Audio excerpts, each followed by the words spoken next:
Okay. Where'd it go? Okay. I got the controller right here. Hello! Um, it's... Alright. So this is a recording of Spyro the Dragon for PlayStation 1. Now, reason I am doing this... Alright. Well, first we'll watch the opening cutscene first.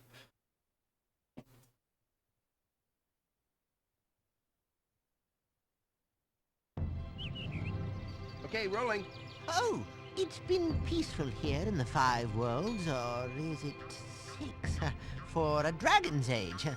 We now have 12,000 treasure, or is it 14,000? What about this Ganasty Gnorc character? Now, I understand he's found a magic spell to turn gems into warriors for his cause. I'll take that question. Nasty Nork is a simple creature. Simple! He has been contained in a remote world and is no threat to the Dragon Kingdom. No threat! Besides, he is ugly. Ugly? That does it! Looks like I've got some things to do.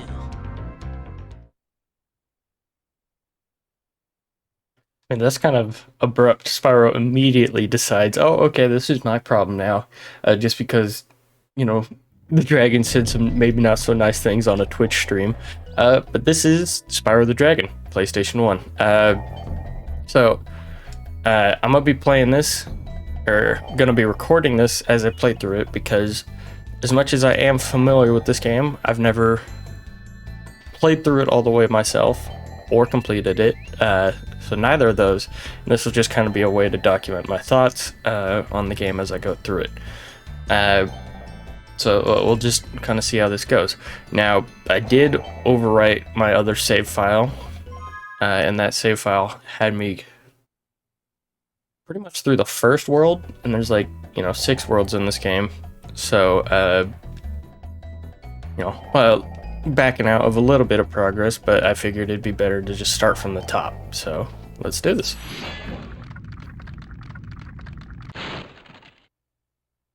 Thank you for releasing me, Spyro. Free 10 dragons in the artisan world. Then find the balloonist. He'll transport you to the next world. What about Nasty Nork? I'm going after him. Find dragons first. That's all I can tell you. That's all I can tell you. Okay, you didn't have to be cryptic about it. So nice. Alright, I'm pretty sure there's like 80 dragons in the game, and they kind of work as like one of the main, almost like collectibles in a sense, which is kind of weird to say, given the fact that it is, a being, not really something you pick up. Oop.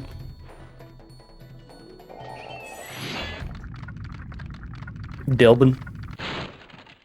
Where's Nasty Nork? I'll torch him. Keep your horns on, Spyro! You have much to learn first. Do you know what the dragonfly following you is doing? His name is Sparks, and he's helping and protecting you. Keep an eye on him and see what I mean.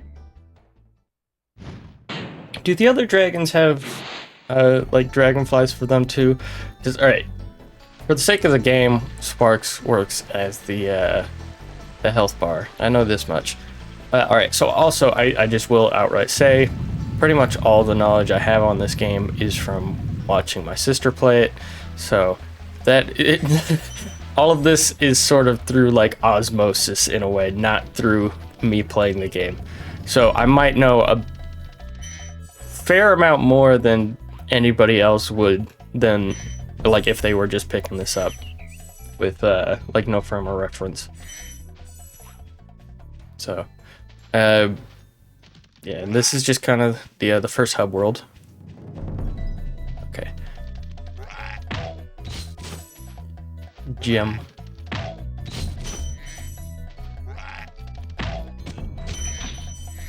Alright, so this will be a completion playthrough. We will be going through and doing everything in it. I didn't acknowledge this. Yeah, so that's like one of the level gate portals. Get that by stepping on all the different pads. I don't know if I'm like doing this as as like a way to introduce people to the game. It's more so just like, well, yeah, I think it would be better just kind of see it as documenting my playthrough. But still, like, if anybody ends up watching it from the start, I don't want them to be, you know, super lost. So Hey, Spyro, press the jump button twice to glide, and don't be afraid. Afraid? Of what? Falling from high mountain peaks, plummeting into prehistoric glaciers. Oh, that. prehistoric glacier. So by them saying that, would that imply that Spyro the Dragon takes place in a, you know, AD? I mean, the prehistoric era was BC, I'm fairly sure. Is there Jesus in Spyro? Is that what I'm asking?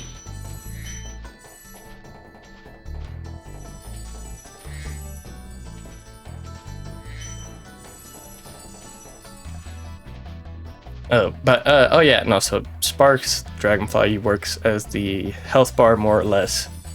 But the most useful thing is that he picks up gems, so you don't have to just completely walk right into them. Because sometimes I'll admit the controls are a little finicky. Oh, he just missed that.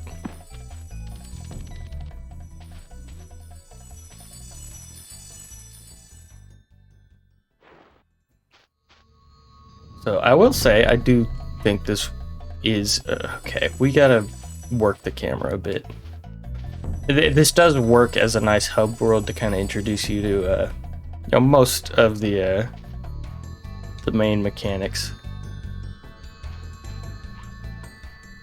The main problem that I encounter with pretty much any game of this era is camera controls, obviously. So, because if I stand still, you use the bumpers on the PlayStation, like DualShock controller, to rotate the camera. If I use the left trigger, it goes over his left shoulder. If I use right trigger, it goes over his right shoulder. Most other games would have it to be like, oh, well, this, like if I use right trigger, it would pan the camera right, but no, it's like almost inverted. I don't think there's a way to change that. There's active camera, which maybe this would be easier. I mean, it does kind of focus on you more. I might roll with this actually. Just because otherwise I'm gonna be fiddling with the camera way more than I maybe want to be. That's another weird thing, is the camera can actually, like, you saw it right there, it got kind of caught on the wall. Oh, why did he fall? Okay.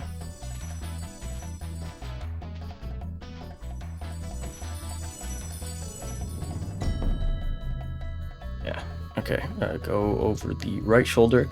Right, and then one of the face buttons on this lets you do this kind of like close-up view, which is very finicky. But the weird thing is you have to...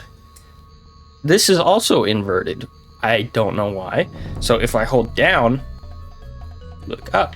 If I hold up, you look down. If you do right, he looks right. Left, he looks left. So I don't know why they insist on doing flight controls for something that isn't flight. Is weird. I mean, admittedly, I'm sure I can get used to it, but it is such an odd choice. Oop.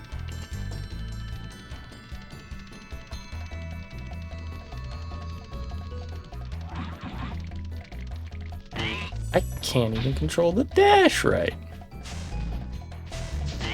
Frogman down.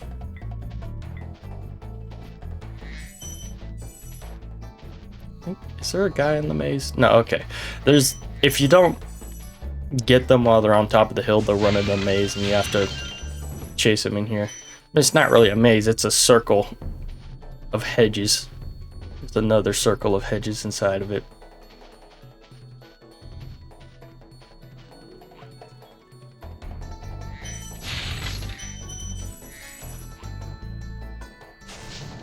I don't think there's... No, there's... Okay. I was gonna say, I don't think there's gems over here, but, you know, what do I know?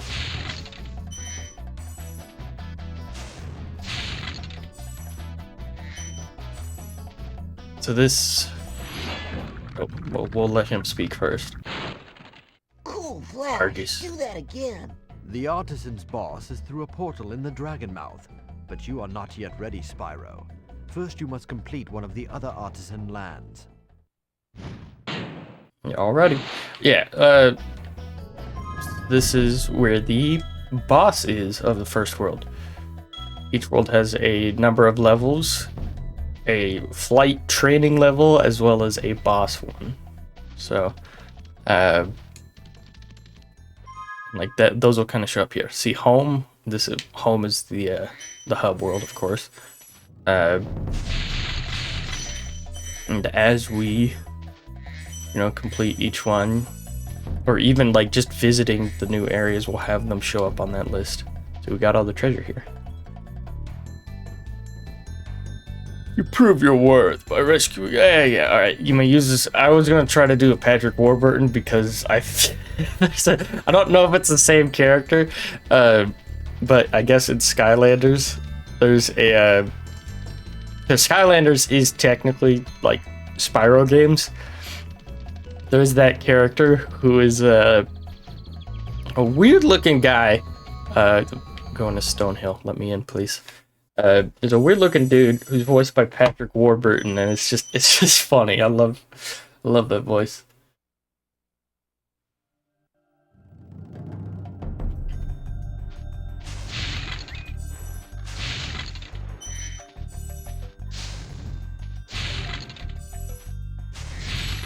So, different gems, different value, of course. So we got reds, worth 1. Greens, I believe, are worth 2. Blues are 3? 5. No, blues are 5.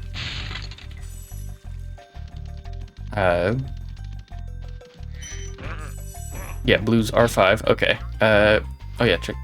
Well. Ta-da. Gavin. Watch the dragonfly, Spyro. His color indicates his power. When he eats butterflies, he stays strong. Like me. Sure. Spyro just called that dude a loser. I'm still struggling with the camera. Alright, so yeah, we can't do anything with this. We have to get the key for that. So we'll get to that eventually, I guess. Anyways, if butterflies work as a health bar for the dragonfly, and there's little critters that turn into butterflies when you whack them. Lindar. When you free a dragon or step on one of their platforms, you're saving your progress. That could be useful if you run into trouble. Not that you ever run into trouble, Spyro.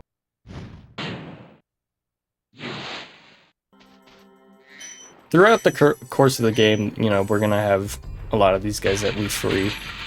I'm trying to, you know, I don't know as much about the how many there are, but I can't, off the top of my head, I don't know if there's any female ones that are imprisoned, and I know for certain that there are no other dragons of Spyro's like size. So,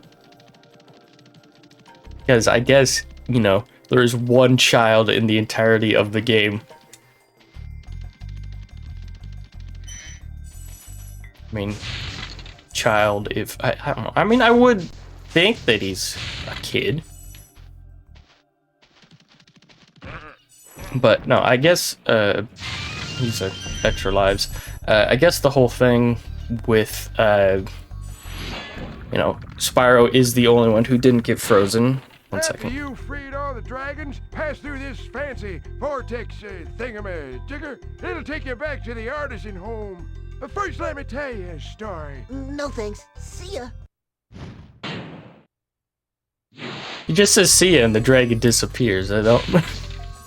Spyro has a vault that he just puts them in. He puts them in his pocket.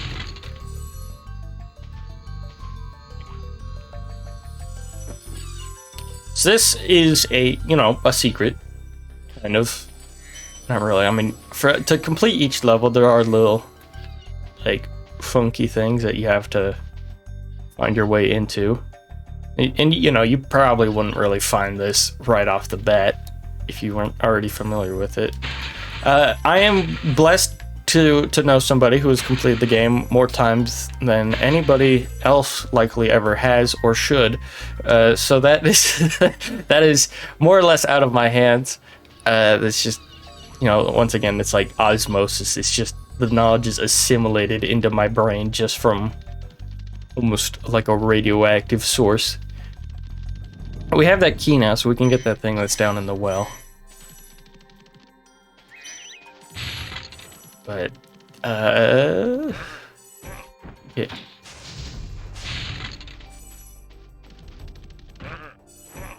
So, yeah, no, Spyro being the only one who wasn't frozen, is more or less like kind of thing. It's like, oh, well, he's small.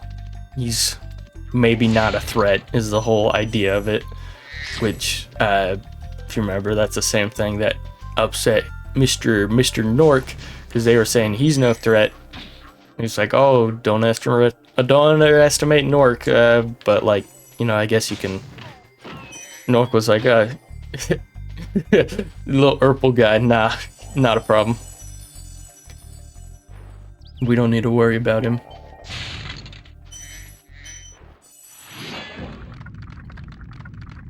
Gildas. Spyro, my friend, how about a hint on gliding? You bet. For the longest glide, press the X button at the top of a jump, and try pressing the triangle button to drop down in mid-flight. That's polygons.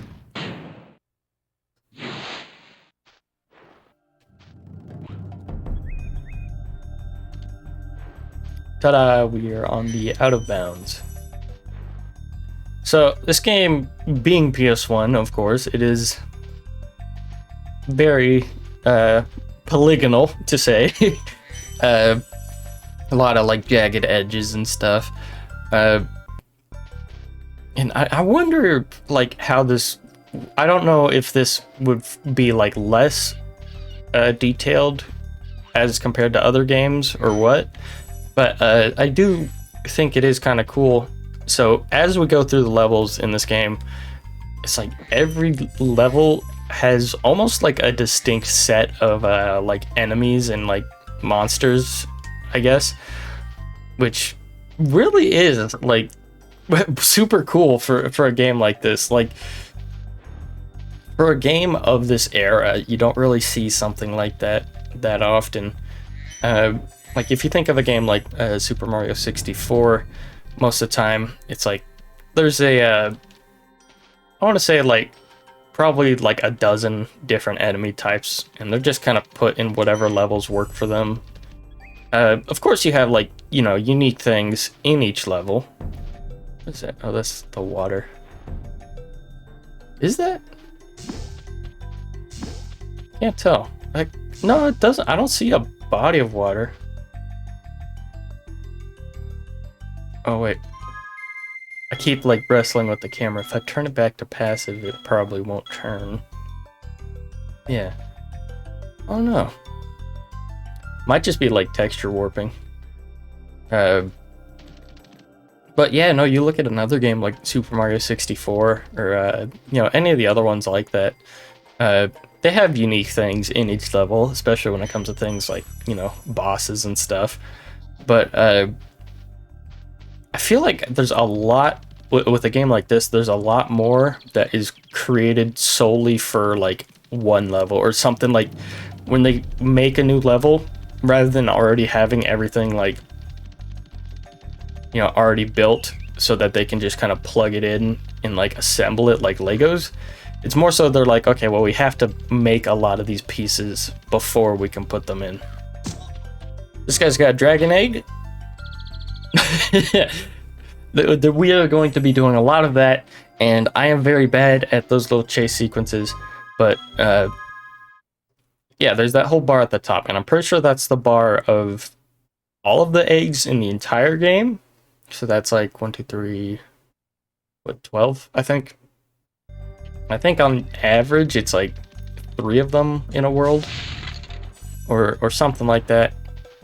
So we'll kind of sort that out. I think we have all the gems from up there right now, but I am dumb. All right, okay, I just can't control this thing, this creature. But yeah, no, as we kind of get into the later levels, you'll see like a lot more, even like in just terms of like, oh, okay, we're going back up because I didn't move. It's like the same enemies you'll kind of see later, and they just have like different costumes. Okay, walk into it. I think this is enough. Is that everything? Yes, it is. Alright, we are done with this level. Just went down the well. Then, if I'm correct, we go this way? Yes, we do. Every level has the return home thing, and you get this cool little sequence with the gems. So all the stuff you have, and adds it to your total. And, you know, I have no way of verifying this really, but I'm sure you could probably check to like count, and I'm sure that would be like every actual gem that you picked up is shown in that little cutscene thing right there, rather than just being like, oh, we're just gonna put a bunch of them. Because you can go back like to a level, maybe if you like didn't finish one or you missed some treasure, you could go back in and then like, you know, go pick it up. So if you went back in to pick up like one piece, not the one piece, but you would actually like just see that one little bit of treasure fly around. Also, I think you know, goes without saying, but the music in this game is very cool. Nils, Berlin. Welcome to Town Square, Spyro. Begin exploring by gliding to that area with the bulls. Use the L2 and R2 buttons to get a good look. As far as like L2, R2, what are you talking about?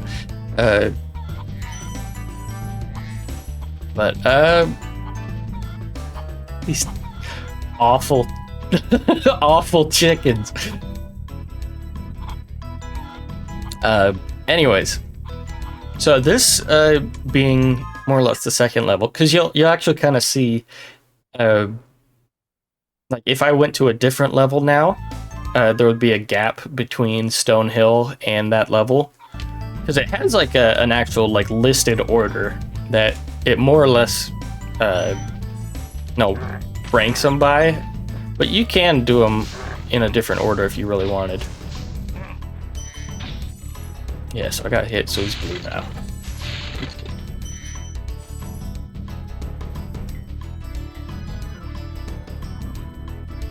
But I think this is, you know, pretty good one to kind of ease you into the whole gliding thing, because you know, there was first time I think I picked up to try to play this game, I just was not getting the hang of it.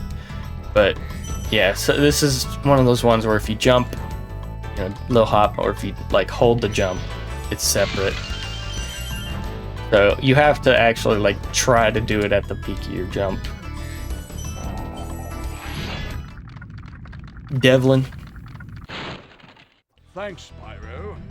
I had the Pretty sure we saw like this same dragon. dragon model Did you earlier. know that you get your longest glides by pressing X at the very top of your jump? Yeah, so they really want to hammer that home, because you pretty much have to master that for this game. Look at this dude. Oh, I missed him while I was yawning. You burn him, then you get the bolt. Yeah, so these, but yeah, we have to charge into them.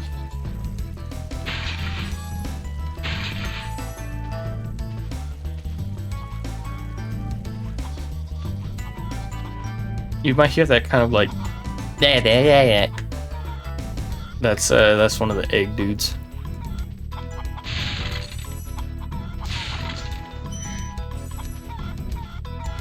Okay, these chickens are getting in the way. So yeah, I'm not killing the chickens, but you know, I probably should kill just one. See, there's a butterfly. This is something that I do think is kind of cool. In the same way that like different levels have different enemies to kind of fit whatever theme they're going for. There are different essentially what are the health bombs. So in this one they're chickens, and in the home world they were like sheep. Look at this dude. He's getting chased. LOL. Looser. Yeah, so it is kind of neat because, you know, you can have different mobs in the levels, as well as like different ones for even just small things like your health. Like they could easily just put sheep in like almost every single one, but they don't. Spyro, did you see a man dressed in blue running around here? He's a thief, and he's stolen a dragon egg. You've got to track him down and get that egg. Run! Run! I'm getting a little winded.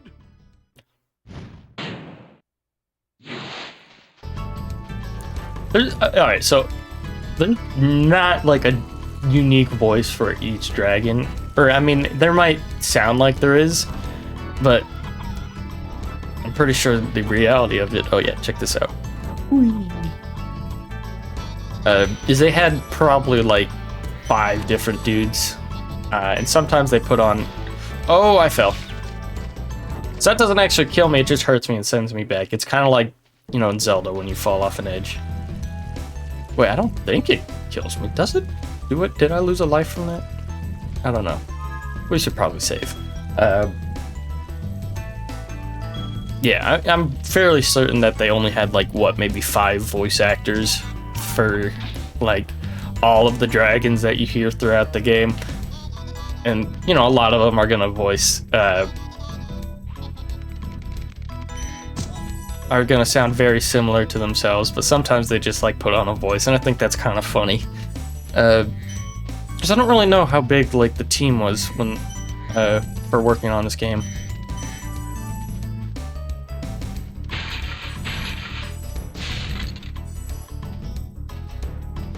But it, you know, and thinking about it now is I do think a lot of the dragons might be okay. Other models might be kind of like recycled because, you know, there's 80 dragons. Designing 80 unique guys for the game would be a bit, you know, a bit like much. I don't even think that would be really necessary. I mean, how many times do you think you're gonna see like the blue guy that we saw on this level? Like, you can probably like keep track, honestly. And in like doing so, I'm sure you could see like, oh, there's that model again. There might even be like just slight like coloration tweaks. Like I was thinking about it, and usually like the horns and the wings are like the same color. So they could have like a blue dragon and just change the color of the horns and the wings and be like, all right, this is totally different. This is my OC do not steal. I cannot control that dash. Okay, don't fall. So it is like a kind of clever way of recycling a lot of it, I'm sure. And then, you know, even on top of that, gold gem. It's worth 10. Okay. One moment. Oh. Thank you for releasing me. Yep.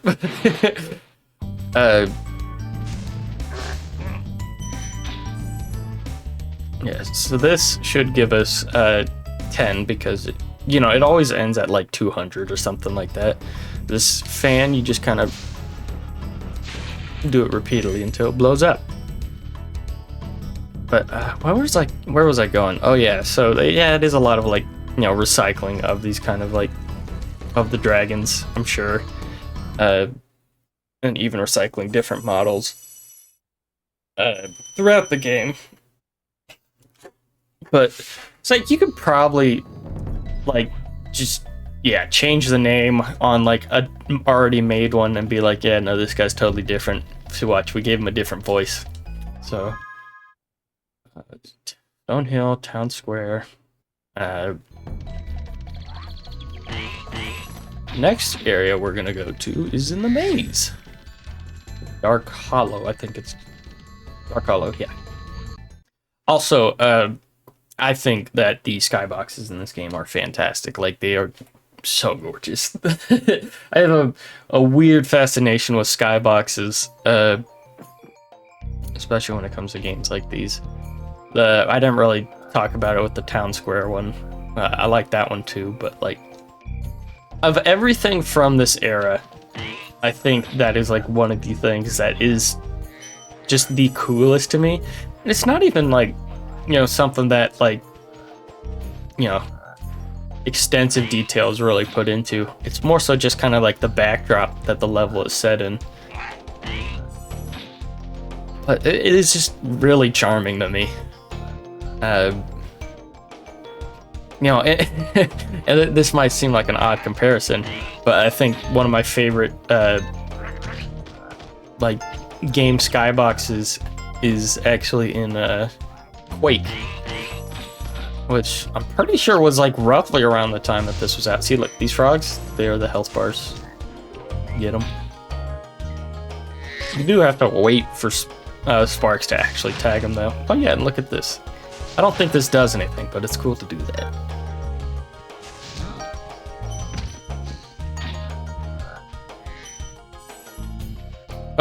So when it comes to like quote-unquote combat, pretty much every enemy has like either dash into them or torch them. You know, they have, you know, usually like one attack. To this guy, you get too close to him, he's gonna slap you. But like, you know, it's not really necessary to have like anything super complicated. Big enemies like this Gnorc with the club cannot be charged, but a quick flame, that should defeat them. Cannot be charged.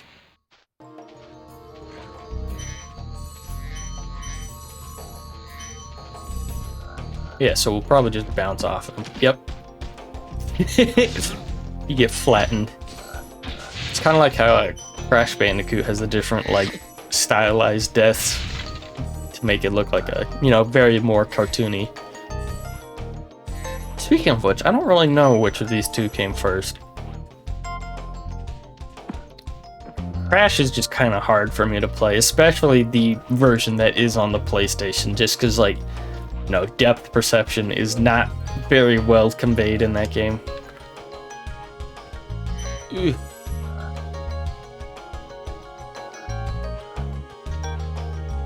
So I very well could be wrong. I believe the soundtrack for this game is composed by Stuart Copeland. I'm not really sure what else he's worked on. I would think, alright, because there's other composers at the time. I don't think he was with Rare. Wait, no, he might have been for like Banjo or something. Oh yeah, these guys, flameproof is, yeah, metal is always flameproof. No, I very much am likely wrong on that, but yeah, Stuart Copeland, I'm sure, is the soundtrack for this game. And, you know, it does have that kind of like whimsical feeling to it. And it's also, you know, a unique track for each level. That's fun.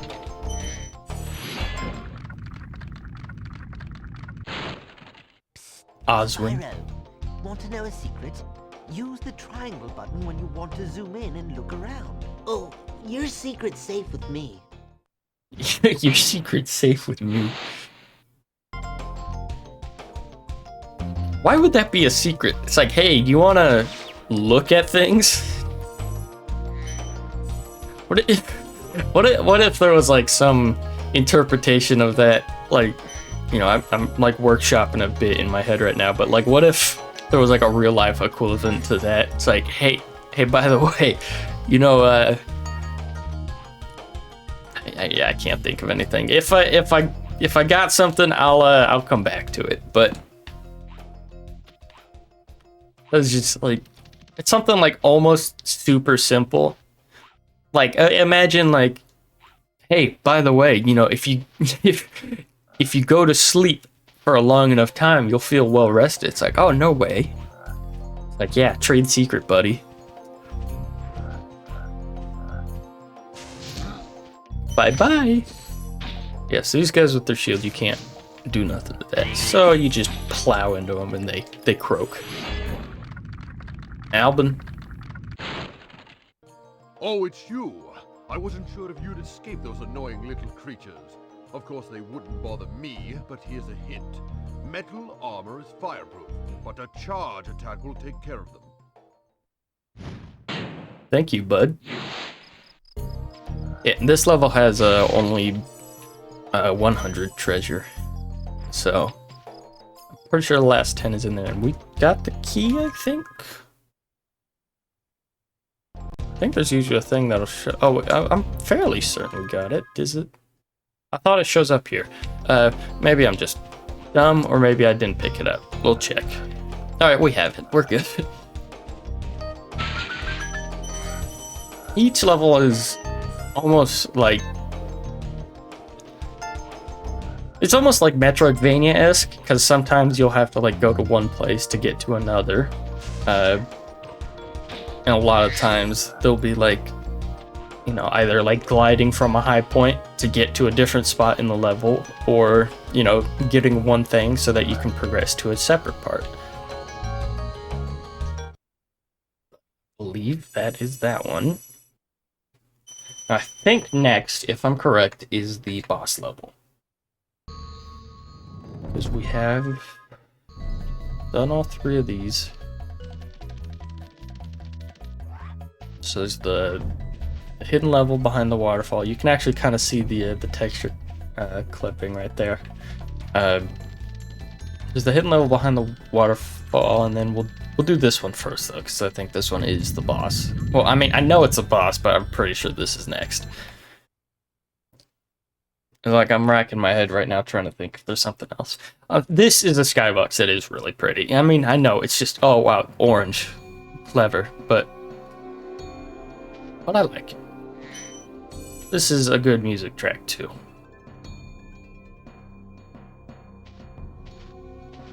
So these shepherd guys from like the first level, but they got dogs this time. They got that dog in them. And these are probably like the most, you know, difficult enemy in this first world. Because of that. Because also they take 2 hits. Which, it might kind of catch you off guard.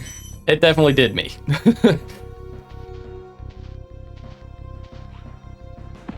Okay, yeah, we're gonna have to glide up there. Jump! Bye, old man. Jump! Oh. Also, if I am correct, there is no, there are no butterflies in these levels. So if you get hit on a boss level, you're kind of in a lot more danger than usual. I don't know if charging them works, but it's way more risky at least, and if I get hit again, I lose the dragonfly.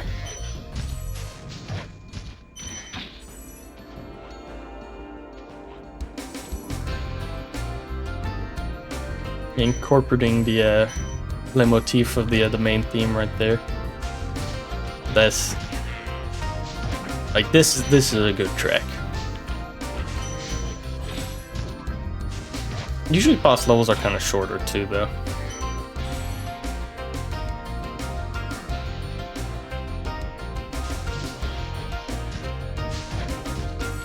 Like, I feel like this one would be so much faster if they only took 1 hit to beat the dogs.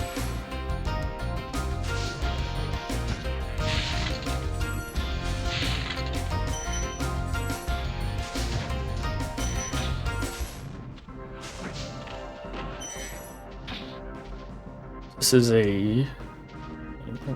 Going to... a lot of... Ooh.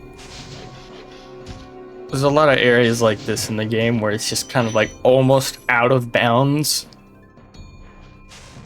Where it like doesn't really intersect with most of the level, and that's kind of like where there's a, you know, a modest amount of treasure.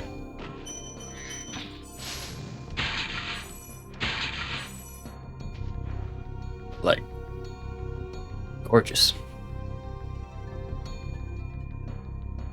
Okay, angle the camera a bit more down, please. Okay.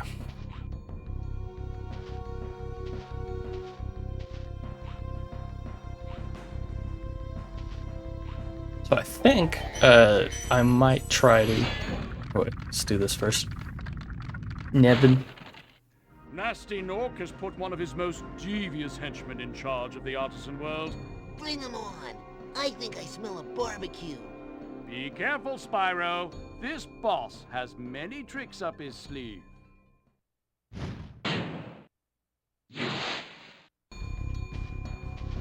Oh, there he is. Dorcas. That's...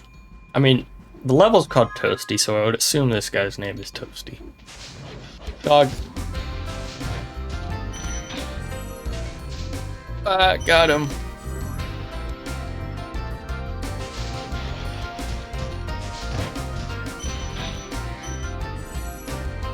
Toast him again. Ah, he's a sheep, lol. I do visually like that boss design. As simple as it is, you know, oh, it's like a scarecrow with like pumpkin head inside. It is still like the reason why like they use it is because it works. You know? And you just blast him again. He blows up.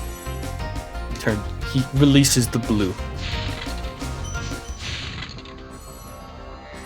Oh, now the treasure. We're at 100. That is it for this level. So there would also be an egg icon if we missed any, but I think we got all of them in this world. Sweet. Yeah, no, that's a very, like, you know, the first thing that kind of comes to mind when I see that is the other PS1 game, Medieval. There's actually a game that is very, like, medieval inspired, I believe. It seems to take inspiration from it. You know, I very much could be wrong, again. But it's called Pumpkin Jack, and it came out, like, I want to say a year or two ago. Yeah, it looks fun. So, I might try to play that at some point. But, so, this level is the flight level. One of these in every world, and it usually, yeah, it's after the boss on the list thing. Sunny Flight. Now these play differently, so this I might be very bad at this.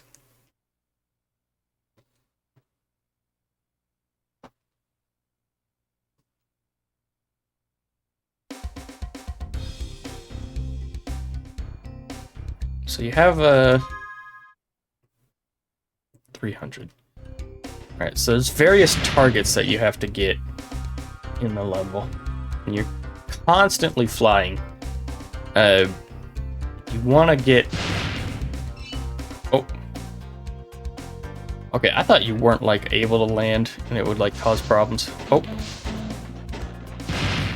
You get more time every time you... Oh, okay.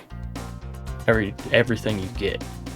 So, like, we're gonna go for these gates first before we do that. And you don't lose progress on anything, so it's like you can do them in any order you want. So I'm sure there's, like, you know, more viable strategies that you can do. You cannot really afford to waste time on this, though. Like, there's already a... Yeah, I already think I'm not gonna pull it off on this one. Get these guys.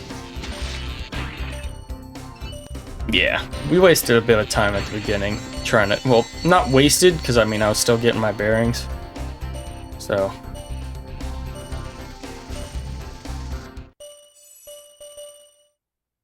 all in one. Yeah, so you actually have to get everything in one whole flight. So because the time gets extended, it won't be super difficult, but you know, it will pose a bit of a challenge, especially because the controls do feel a bit finicky at times. We're just gonna kind of follow the train tracks and get these guys when they show up. This might not be the most efficient way to handle this one, but we'll figure it out.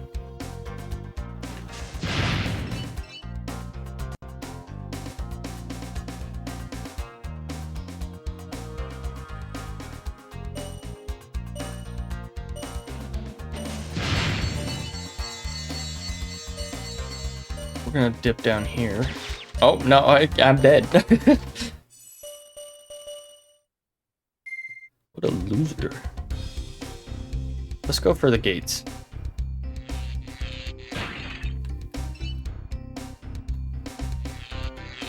Yeah, so I did accidentally land earlier, and that doesn't actually stop you. You can just enter any form of glide, and it'll give you like the free range one.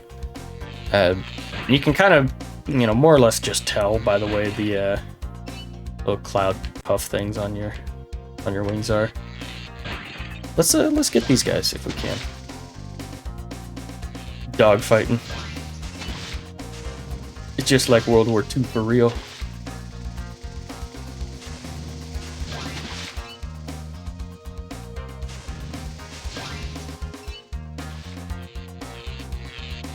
Let me get this guy before he goes anywhere. This guy too.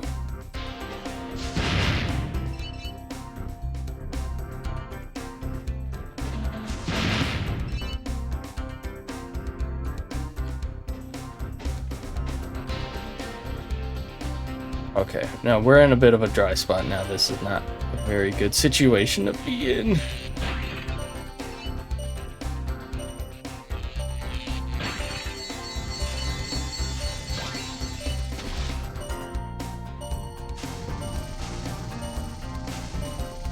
Shoot.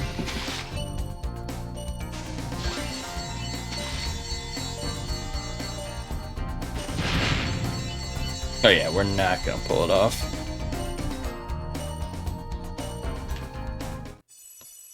Okay, we didn't get the chest. Okay, let's go for the chest right off the bat then.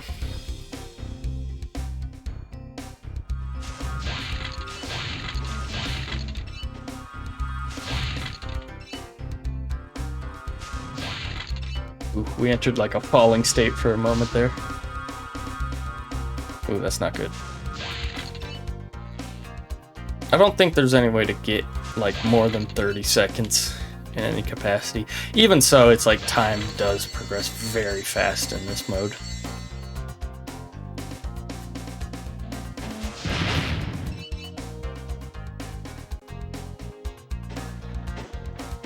Let's go up to this.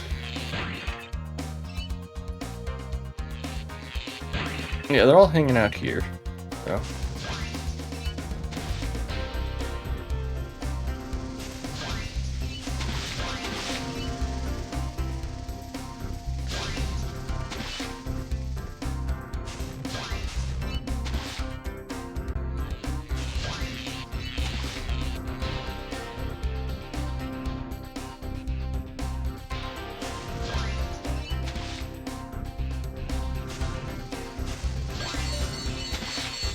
Please. Oh, okay.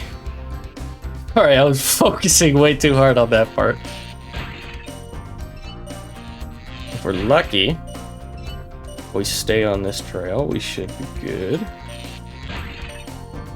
I believe we got one of the trains already, so there should be like 3 more. Oh no, we're gonna run out of time.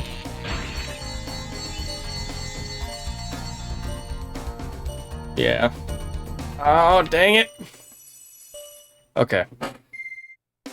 Alright, we need to be way more consistent with this kind of thing. I might do the treasure bit last.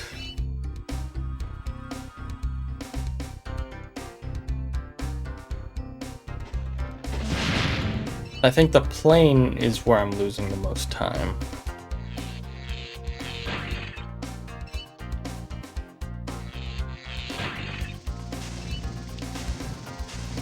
Please, please, okay. there a restart? Well, there is a restart, but it's not conventional.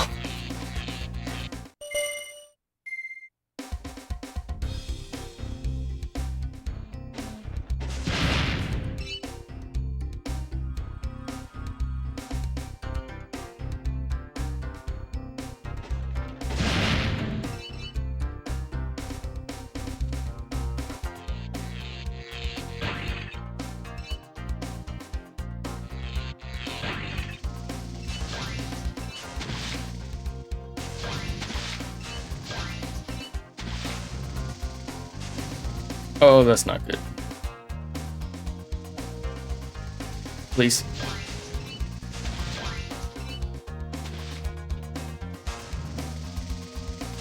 Oh, that's bad. Come on.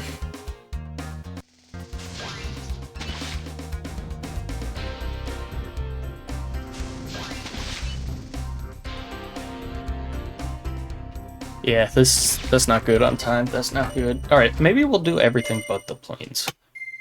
As of right now. Do the chest first.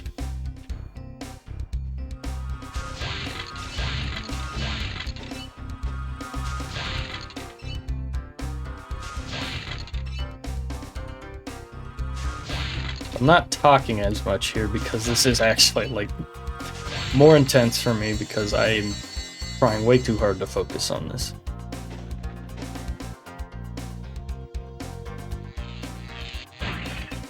Took a sharp U-turn there, and that still pulled off. I just can't hit the water. That would be bad.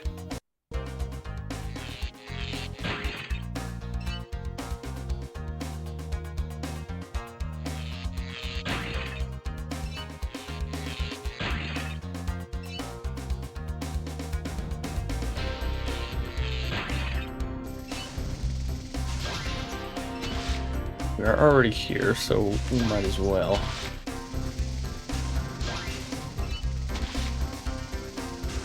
There's no way to like change your speed or anything in there, and I think that's part of where the difficulty comes in for this part. Okay. Definitely works better to just kind of cycle. Just don't miss him. Oh, did we miss him? No, we didn't. Okay, we're gonna try for the trains now.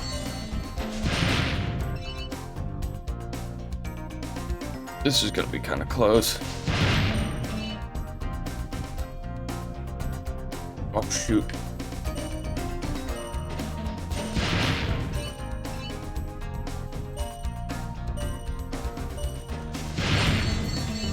Alright, I know what we're missing. Come on. Please. 5, 4, 3, 2. Oh, let's go.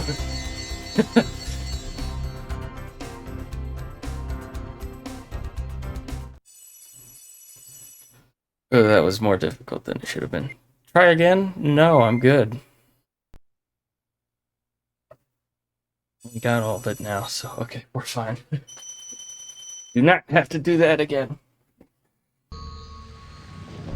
Sweet. Oh, that's not good. I wanna die.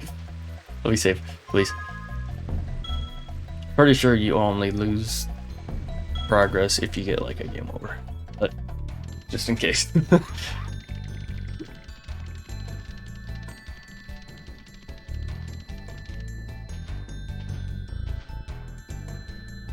Marco.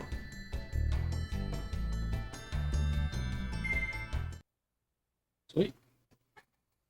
So I think for each recording segment, I'm gonna try to do, you know, pretty much the entire world, I guess. So it'll only be like roughly like 6 episodes or so, and you know, this is running on almost an hour long.